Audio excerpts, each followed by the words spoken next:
Alright, so here we're recording another video for running the dogs, this time picking them up the whole time. So you saw me run in there before the tank. Oftentimes the tank will go in first, either with a rocket jump or something. But alright, so the dogs are, so the first one you just ran past, the one dog is on the outside of the room, kind of like way on the left, and the other dog is up at the top. You never really want to get too far ahead of the dogs, you always want to make sure that you know where they are. Which is why I'm letting this one demolish so I can let the other ones catch up and see, kind of gauge where they all are. So I can definitely see them all right there. So in general, we're in pretty good situation already. Alright, so the only time that you can really get in trouble here is if the dogs demolish in a way that you are not on top of them, that you don't know where they all are. And yet, if one is still chasing you while another one's demolishing, on the other side of the block, there's a possibility that you're going to get too far ahead of the dog, and he'll either come from the other direction, or they'll shoot you with the ranged laser attack thing that happens if you get too far away from something. So if you do, so I used to run this with about 13,000 hit points and dashes.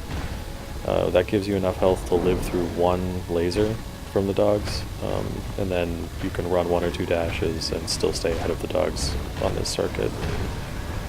That's silly though, so don't do that.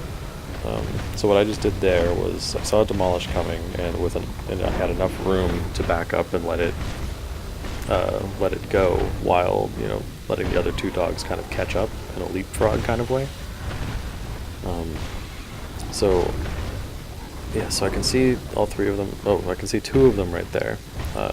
So what happened there was I think I got a little too far ahead of that one. I've honestly never really seen that happen once you get to the stage of it, but I mean, realistically, as long as it's moving, you'll be okay. They have to be standing still to do their auto attacks.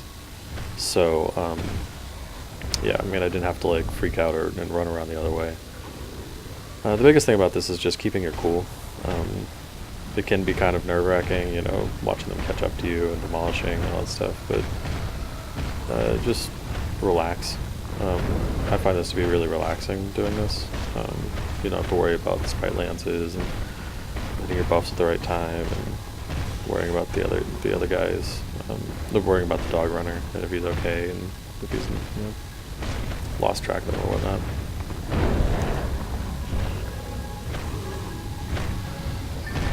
Yeah, it can take a little while. That's pretty much, you just keep doing this over and over and over again. This is not...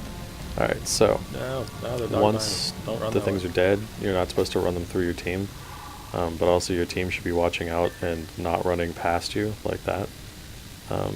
Because you have dogs on you. That being said, like